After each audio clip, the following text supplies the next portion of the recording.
goals. And of course, our emerging leaders, which are the young champions. And these are the students and who are interns who are pushing it. And if you go on the Magnesia Challenge, the blog that's being moved is actually being moved by the Magnesia Challenge champions. The final thing that I want to talk about is sustaining the Magnesia Challenge. And we are growing a Magnesia Challenge endowment based on a sustainable financing plan that we've actually done to see what we have already in our budgets and what we have, coming in from donors and other support agencies, as well as the budgets that we hope to be getting from the protected area network funds that are being created, the local mechanisms that are bringing in funding. And from that, we figured that we would need an endowment of about $56 million combined with the other resources that are coming in, so that we would be able to sustain and effectively manage the 30% nearshore marine resources and 20% terrestrial resources. And of course, my organization, the Magnesia Conservation Trust, which serves as the financing mechanism and capacity building organization for the Magnesia Challenge to make sure that all of this work is being sustained. Thank you.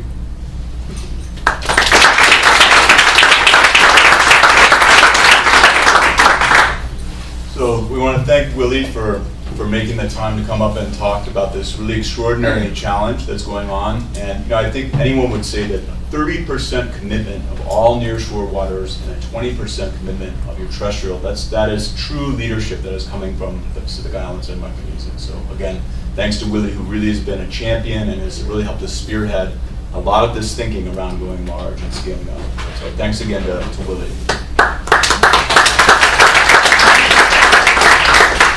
So at this point, it's my pleasure to invite Sue Tae up. She's going to be talking about the Pacific Oceanscape. She is the director of the Pacific Islands Marine Conservation Program at Conservation International. Sue has just returned from, she actually just came a few days ago from the Cook Islands and was part of the launch that we heard about last week.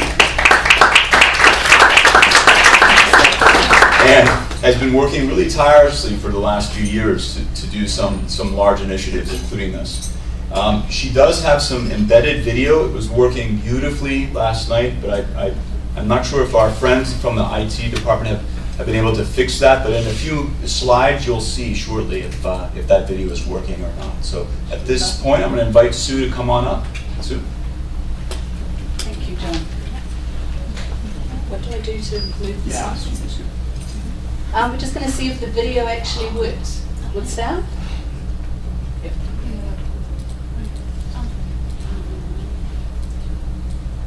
Many think of us as small island nations. Thank you.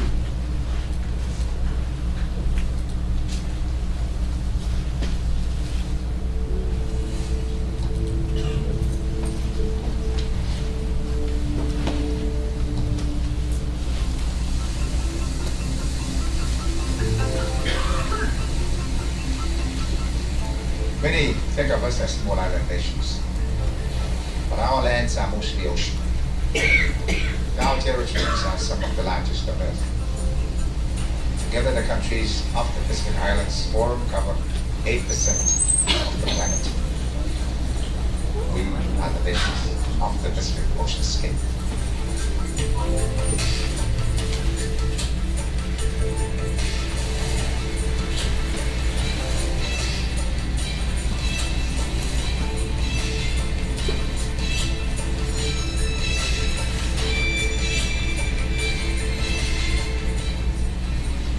Pacific Islander, the ocean is old. It's ever present, it's a noise in your head. We are lulled to sleep with the pounding of the waves. Whenever I visit a landlocked country, I miss it. To think of the ocean as anything less than part of our life is unimaginable.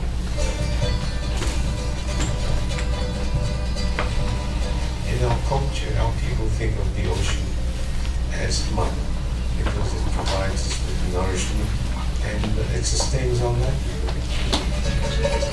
video. Thank you. Talofa lava, kia orana. Yes, I've just come from the cooks. And in Samoan, I would say I'm leila va. I'm quite tired, with not a lot of time to prepare, but I bring you good news. And the first piece of good news is that the Pacific Islands and Ocean region, if you could put the first slide. Not quite sure how this works. Has good news. Last week, Henry Puna announced and launched the voyage of his 1.1 million square kilometre Cook Island Marine Park, half of the EEZ dedicated to integrated conservation management. He was the largest marine park announcement for less than 24 hours because fellow New Caledonians, who are even not members of the forum, came to the family of the forum and announced their 1.4 million square kilometre marine park, marine protected area initiative, hopefully as a companion to the Australians' recent large announcement. These were two large announcements. Just a few days ago, Kiribati, and at the same meeting, Kiribati and what became affectionately known in Raro as Auntie Hillary, none other than Miss Hillary Clinton, Secretary of State, announced one of the largest collaborations in ocean and island protected area management called the Phoenix Ocean Arc, combining their two protected areas at 800,000 square kilometres. Then furthermore, Anote Tong announced that he's completely closing off the entire Phoenix Islands protected area to industrial fishing as an insurance policy and as an investment in the ocean. These were major announcements, ladies and gentlemen, and I would just, to the Pacific Oceanscape, and I would just like to spend a few minutes telling you about the partnerships behind it. The voices you just heard are ocean voices. They are the voices of three men I count as dear friends and colleagues: Anote Tong, President of Kiribati and the founder of the Pacific Oceanscape; Henry Puna, Prime Minister of Cook Islands, who launched his marine park; and Tuloma Neroni Slade, the Secretary General of the Pacific Islands Forum Secretariat, who's our Oceanscape Commissioner, our united voice for the ocean. They speak volumes for the peoples of what is now increasingly realised as large ocean states. Their work at national, regional and international levels relies on partnership and scaling up, the two key themes of this workshop. As for me, I'm Sue, based in Samoa, mostly try to be a mum, do a little bit of work on the side, and I've got the privilege of working with these countries. The rest of my talk is based on a simple premise, not rocket science. Partnership, people plus commitment, plus walking the talk, or perhaps in this case, swimming the talk. You saw the area. It's large. The Oceanscape encompasses the forum members of 15 nations plus Fiji, who's unfortunately currently suspended from the forum, but hopefully that will change soon. They cover more than 10% of the Earth's ocean surface, and many in this room who are from the region know that we have the world's largest remaining stocks of tuna, about a third of the world's catches of tuna, and much of the remaining world's healthiest coral reefs and marine biodiversity. Many nations and territories have committed to managing this area. This area, to give you a sense of scale, is larger than the moon. And in fact, we know more about the surface of the moon than we know what's under the water in this area. In common convention, the Pacific community, the islands of Micronesia, Melanesia, and Polynesia and their states cover a huge sovereign jurisdiction. The Pacific Oceanscape encompasses all of these and the high seas as decided by these countries. It is not a rigid boundary, the outer boundary of the Pacific Oceanscape. It welcomes a growing partnership of those committed to this ocean, a community of ocean nations and territories. The Pacific Oceanscape's main aim is not actually, surprisingly enough, about marine protected areas or marine parks. It's about uniting the region at the highest governance level. I have got some brochures here. It gives the entire leaders framework, the leaders' words. I'm only going to speak about some of the partnerships on the commitments to do with marine protected areas. But I would urge you to look at the framework, because marine protected areas cannot exist on their own, even the large ones. They need to be grounded in a framework such as this one for our ocean, of integrated ocean management, adaptation to environmental and climate change, And importantly, what we call the 4 L's: liaising, listening, learning, and leading. I'm watching my time. Just a quick passage or voyage of the Pacific Oceanscape. It's not very old, it's new days. It started as a concept taken to leaders by Kiribati in 2009. It was unanimously endorsed. The leaders tasked regional agencies and NGOs and governments to come up with a framework. They did it in a year, the leaders endorsed it. In 2011, they named their Oceanscape Commissioner, Tuloma Naroni Slade, and commitments started rolling in. The founding commitment, Phoenix Islands Protected Area at over 400,000 square kilometres, Tokelau Sanctuaries, joining a family of sanctuaries of more than 18 million square kilometres for whales, dolphins, sharks, and related creatures, and the Cook Islands. 2012, the leaders used the Oceanscape framework in their Rio Plus 20 work. Just last week, the forum leaders chose the theme of an ocean forum, large ocean island states. They launched the Cook Islands Marine Park, they launched the New Caledonia Coral Sea, and they launched the Phoenix Ocean Arc. And the World Bank launched their Global Partnership on Oceans. I just want to give you a taste of a few of the lessons in partnerships that we've learned in this very quick voyage, and indeed the voyage has just begun. Firstly, the Pacific Oceanscape itself is a vehicle for partnership and fosters partnership at site, national, regional, and international scales. Its key early lessons are importance of site commitments, national commitments and leadership, such as PIPA. Importance of regional commitments, all the leaders of all these nations committing to a common framework for the oceans. Importance of a cross-sector commitments. Around the table designing the Pacific Oceanscape were NGOs, were IUCN, and were all the regional intergovernment agencies such as the Forum Fisheries Agency, SPREC, the Environment Agency, and the Secretariat of the Pacific Community. This places work in this area in a wider ocean government and management context. It includes addressing issues such as EEZ and high seas and brings in new partners for MPAs.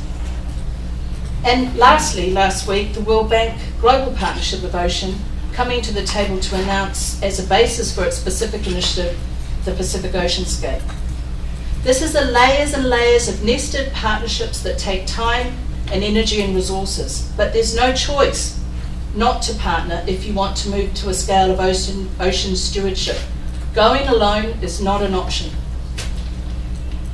I know I'm just about on time, and I want to do one plug for not going alone, for those in the audience that might be working on large sites, is that the Pacific Oceanscape sites, and indeed our founding site PIPA, have joined and helped found this network, a global network. I think the only one focused on learning in large-scale marine parks or marine protected areas. Our site commitments are joining this global network, and I hope any of those that you are interested in such large sites would consider contributing to the learning. Finally, and I know I'm slightly over time, why are we doing this? It's quite simple. If you think of your exclusive economic zones, they're your sea country. They belong to you. We wouldn't be doing what we do, we wouldn't do what we are doing in the sea, what we're doing on land. This is how I work with traditional leaders in the places like the Cook.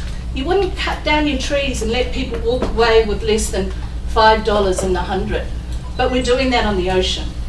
People are waking up in our region, and I hope globally, that they have jurisdiction on the ocean. It's their sea country. Large-scale marine protected areas should become a common sense tool in managing these large ocean zones. This is a wake-up call. Size matters, partnership matters, and I'd like to leave you with a quote, if I may read it, from one of the writers, a Tongan, who inspires our region. And it embodies how the Pacific Islands region invites and welcomes partnerships. Just as the sea is an open and ever-flowing reality, so should our oceanic identity transform all forms of insularity to become one that is openly searching, inventive, and welcoming.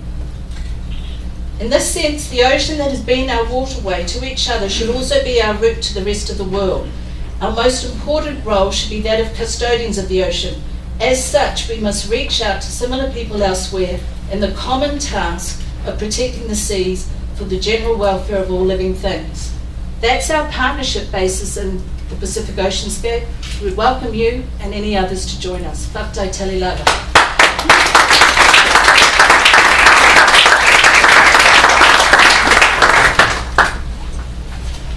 So I realize that this is just a brief taste or an introduction to these really remarkable places with all these amazing leaders, and I encourage us all after this session to please make the point to come and spend some time with Willie and Sue and Elizabeth to learn more about these remarkable places, particularly given the short period of time that we have today.